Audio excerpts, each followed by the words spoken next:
اس کے لیے مولانا الیاس صاحب رحمۃ اللہ علیہ نے 3 بنیادی باتیں بتلائی ہے. اس میں فرمایا ہے کہ اگر یہ 3 بنیادیں محفوظ ہے تو کام بھی محفوظ ہے اور کام کرنے والے بھی محفوظ ہے. اور اگر ان بنیادوں میں سے کوئی ایک بنیاد بھی اگر کم ہو گئی کام میں تو کام کرنے والے بھی خطرے میں آ جائیں گے اور کام بھی خطرے میں آ جائے گا.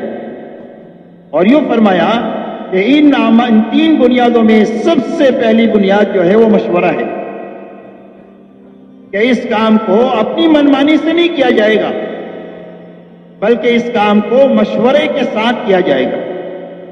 ہر چھوٹا بڑا کام مشورے سے، ہر چھوٹا بڑا آدمی اپنے آپ کو مشورے سے تابع کر کے چلے گا. اور میں سب سے پہلی بنیاد جو ہے وہ مشورہ ہے. اور مشورے کی بنیاد کیا ہے؟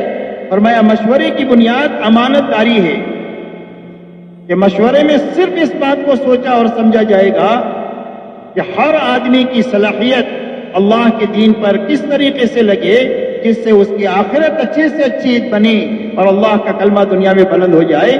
اور میں صرف اس بنیاد کو سامنے رکھ کر کے مشورہ ہوگا. اس مشورے میں نہ عصبیت ہوگی اور نہ حزبیت ہوگی. اور میں تعصب سے بھی مشورہ پاک ہونا چاہیے اور تحزب سے بھی پاک ہو جانا چاہیے. تعصب کہتے ہیں زبان کی بنیاد پر، رنگ کی بنیاد پر، علاقے کی بنیاد پر، قومیت کی بنیاد پر کسی کو ترجیح دینے کا نام عصبیت ہے. اور میں اس سے مشورہ پاک ہوں. اسی کے ساتھ تحزب اور پارٹی بندی سے بھی مشورہ پاک ہو کہ بھئی ہماری پارٹی کا آدمی ہے، یہ ہماری پارٹی کا، ہمارے یہاں پارٹی ہوتی ہی نہیں ہے، ہم تو پوری امت ہماری ہے اور ہم امت کے ہیں، امتی ہے. اس لیے فرمایا مشورہ امانت داری کے ساتھ ہو. اب مشورے کی میرے دوستو جو شکل ہوتی ہے، اس مشورے کی شکل میں ایک تو مسجد کی سطح سے ہمارا ایک کام ہے کہ جہاں پر کوئی شورا نہیں ہوتی، صرف ساتھی مل جل کر کے اپنا کسی آدمی کو ذمہ دار طے کر لیتے ہیں. ہفتہ 15 دن وہ ذمہ دار اپنا کام کو اور ساتھیوں کو استعمال کرتا ہے اور اس کے بعد مشورے سے دوسرا آدمی طے کرتے ہیں. اسی کے ساتھ میں دوسرا نظام جو پوری دنیا میں ہے وہ یہ ہے کہ کسی علاقے، کسی صوبے، کسی ملک کی ایک شورا ہوتی ہے نامزد، کہ جو آپس میں مل جل کر کے کام کو کرتی بھی ہے اور اپنے پورے مجمع سے کام کو کراتی بھی ہے. اور جب اس میں سے کوئی آدمی کم ہو جائے یا ساتھی کم ہو جائے تو اس شورا کی تکمیل ہو جاتی ہے اور اپنا مل جل کر کے شورائے کام کرتی ہے. یہی ترتیب اسی وجہ سے حضرت جی مولانا انعام الحسن صاحب رحمۃ اللہ علیہ نے جب شورا بنائی تھی اپنے انتقال سے پہلے 10 آدمیوں کی، تو جب یہ کم ہو گئی تو 2015 میں سارے بزرگوں نے آپس کے صلاح مشورے سے اور قرآنوں کے ساتھ کے طلب کرنے پر ایک شورا کی تکمیل کیا کہ یہ شورا مل جل کر کے اس کام کو کرے گی.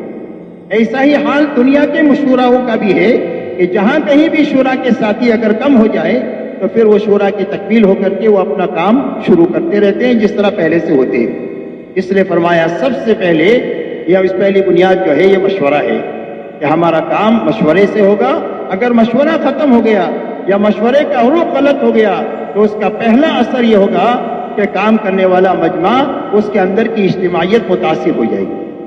اس لیے کہ مجمع کو جو چیز جوڑنے والی ہے اور مجمع کو کام پر جو جمع کرنے والی ہے اور حق پر جو جمع کرنے والی سب سے بڑی قوت حاکمہ جو ہے فرمایا وہ مشورہ ہے. اس لیے فرمایا یہ مشورہ ہے. جب مشورہ ہوتا رہے گا اور صحیح ہوتا رہے گا تو اس کا پہلا اثر یہ ہوگا کہ سارے کام کرنے والے کام پر اور حق پر مجتمع ہوں گے. اس لیے کہ حق پر مجتمع ہونے کا نام ہی اجتماعیت ہے، چاہے حق پر تھوڑے ہوں، اور باطل پر جمع ہونے کا نام تفرقہ ہے چاہے بہت زیادہ ہو. اسی لیے اللہ قرآن میں فرماتے ہیں تحسبهم جميعا وقلوبهم شتى، فرمایا یہ بہت بڑی جمعیت تم کو نظر آ رہی ہے لیکن اندر سے سب کے قلوب ایک دوسرے سے پٹے ہوئے ہیں. اس لیے فرمایا پہلی بنیاد مشورہ ہے. دوسری بنیاد اجتماعیت ہے کہ سارے کام کرنے والے کام پر اور حق پر مجتمع ہوں. اور اجتماعیت جسموں کے جمع ہونے کا نام نہیں ہے بلکہ قلوب کی اجتماعیت کا نام ہے.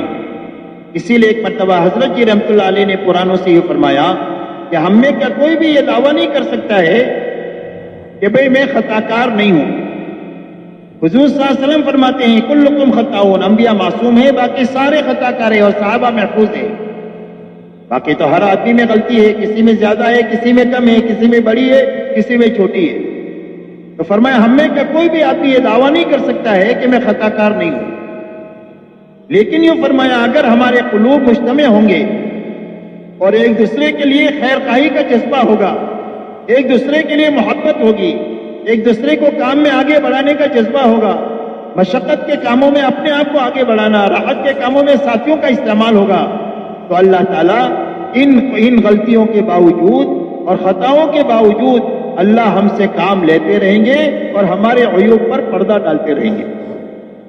اور یوں فرمایا اگر ہمارے قلوب میں تشدد ہوا اور ہمارے قلوب میں تفرقہ ہوا اور ہمارے قلوب کے اندر میں توڑ کے جوڑ کے بجائے توڑ ہوا، تو فرمایا اگر چاہے مطلوبہ قربانی دے ڈالے اور صحیح نہج کے ساتھ دے ڈالے اور اخلاص کے ساتھ دے ڈالے تو بھی اس کا کوئی نتیجہ نہیں ہوگا، اس لیے کہ اجتماعیت اس امت کے لیے سب سے بڑی رحمت ہے جو اللہ کی مدد کو اتارنے والی ہے، اور اس امت کا سب سے بڑا عذاب آپس کا تفرقہ ہے جو اللہ کی رحمت کو اور مدد کو اٹھانے والا ہے. اس لیے میرے محترم دوستو فرمایا دوسری بنیاد جو ہے وہ اجتماعیت ہے. فرمایا اجتماعیت ہے تو کام بھی محفوظ ہے، کام کرنے والے بھی محفوظ ہیں. اور تیسری بنیاد فرمایا اخلاص ہے کہ ہر کام کرنے والا اس محنت میں اللہ کو اور آخرت کو سامنے رکھ کر کے چلے. اگر اخلاص ہے تو کام محفوظ ہے، اگر اخلاص ختم ہو گیا تو کام بھی خطرے میں آ جائے گا اور کام کرنے والے بھی خطرے میں آ جائیں گے. اس لیے فرمایا کہ ہر کام کرنے والا اپنی اس محنت میں اللہ کو اور آخرت کو سامنے رکھ کر کے چلے. اس لیے کہ جو اللہ کو راضی کرنے کے لیے اور آخرت بنانے کی نیت سے چلے گا، نہ یہ کبھی فتنہ کرے گا نہ کبھی فتنے کا ذریعہ بنے گا. اسی لیے کتابوں میں ایک واقعہ آتا ہے کہ عبداللہ ابن عمر رضی اللہ تعالیٰ عنہ ایک مرتبہ تشریف لے جا رہے تھے. دیکھا ایک مجمع بیٹھا ہوا ہے، آپس میں گپ شپ کر رہا ہے. اتنے میں ایک آدمی آیا ایک اونٹنی پر سوار ہو کر اور ان کے بیچ میں آ کر بیٹھ گیا اور آ کر کہنے لگا کہ امر خلافت کا ہم سے زیادہ حقدار کون ہو سکتا ہے، یعنی ہم سے زیادہ کوئی حقدار نہیں، ہم ہی اس کے حقدار ہیں. اس نے یہ بات کہی اور یہ بات حضرت عبداللہ ابن عمر رضی اللہ تعالیٰ عنہ کے کان پر پڑ گئی. تو انہوں نے یوں کہا کہ میرے جی میں آیا کہ میں اس سے یوں کہوں کہ اس امر خلافت کا حقدار وہ ہے کہ جس نے تجھ کو اور تیرے باپ کو اسلام میں داخل کیا. لیکن مجھے آخرت یاد آ گئی اور جنت کی نعمتیں یاد آ گئی. تو میں نے سوچا اپنے کو یہ جھگڑے میں پڑنا نہیں ہے، اپنے کو آخرت چاہیے، دنیا میں کچھ نہیں چاہیے. اس لیے فرمایا کہ جو آدمی آخرت کو اور اللہ کو سامنے رکھ کر چلے گا نہ کبھی فتنہ کرے گا نہ فتنے کا ذریعہ بنے گا. فتنہ اس وقت میں آتا ہے جب مال بیچ میں آتا ہے یا بڑے بننے کا جذبہ آتا ہے تو جا کر کے پھر یہ فتنے شروع ہوتے ہیں. اس لیے میرے محترم دوستو مولانا الیاس صاحب رحمۃ اللہ علیہ نے فرمایا کہ اگر یہ تین بنیادیں اس محنت میں محفوظ ہے، مشورہ صحیح رخ پر ہے، اجتماعیت ہے اور اخلاص ہے، تو کام بھی محفوظ ہے اور کام کرنے والے بھی محفوظ ہیں. اس لیے میرے دوستو ہم میں کہ ہر آدمی کو سب سے پہلے یہ فکر کرنا چاہیے کہ ہمارا یہ کام صحیح بنیادوں کی حفاظت کے ساتھ، پورے اصولوں کی رعایت کے ساتھ اور نقصان پہنچانے والی ساری چیزوں سے بچتے ہوئے ہمیں اپنے آپ کو بھی چلانا ہے اور اپنے عملے کو بھی چلانا ہے کہ بھائی اس کے لیے سارا مجمع تیار ہے.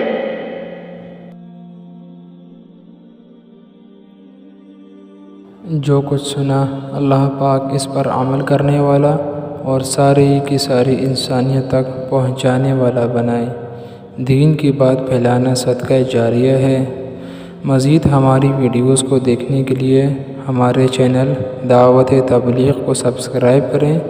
جزاکم اللہ خیرہ.